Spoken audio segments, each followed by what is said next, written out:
The blue and yellow flag is back over Ruska Lozova in the Kharkiv region. The village is under the full control of the Ukrainian military. The enemy targeted Kharkiv exactly from this point. The residents of the village, which had been under occupation since the beginning of the full-scale military invasion, were evacuated. Can you imagine what horror they had to experience during those 64 days of occupation? Many of them moved to relatives in Kharkiv. We provided shelter and basic necessities for the rest of them. We were told you have only a one-way ticket, only Russia, and no Ukraine will help you. When I saw our Ukrainian guys, I could not believe, honestly. I'm so grateful to them.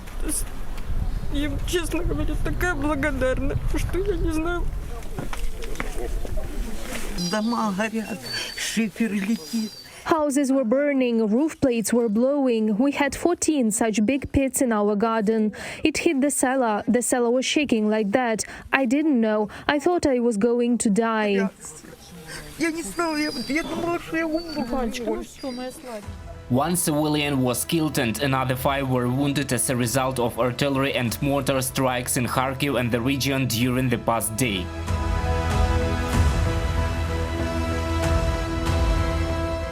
In the Donetsk region, there were 2 civilian victims of shelling the day before. 4 were wounded. The Russian occupiers are attacking towns and villages day and night with everything they've got, including Grad missiles and aviation. It tried to move forward, but with no success.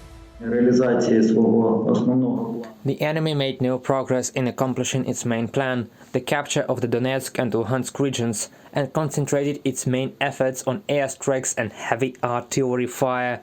This includes settlements, primarily along the front line, as well as more distant locations.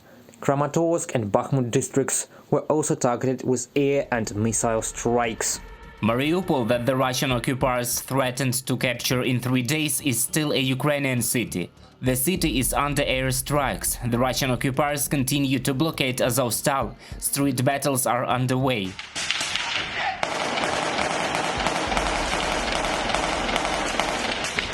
The occupiers keep their attempts to take full control of Rubizhne and Popasna in the Luhansk region. They are preparing to advance on Severodonetsk. Moreover, they are using artillery to fire on both the positions of Ukrainian defenders and peaceful towns and villages in the attempt to turn them into ruins. The Dnipropetrovsk region was again under fire. The Russian occupiers used multiple rocket launchers, Grads and Uragans. In the morning, the occupiers shelled Velika Kostromka and Marianske using Grads. In the afternoon, shelling also continued along the entire defense line, that is more than 100 kilometers of the front. The occupiers shelled the Severodonetsk community 6 times today. The Uragans again hit Velika Kostromka as well as Mala Kostromka. Some 10 houses of civilians as well as cars and household buildings were damaged.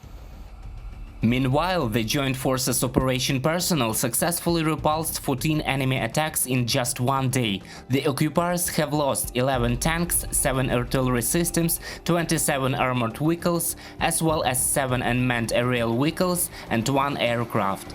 Reported by Roman Smoler, Mariana Dmitrenko, UATV News.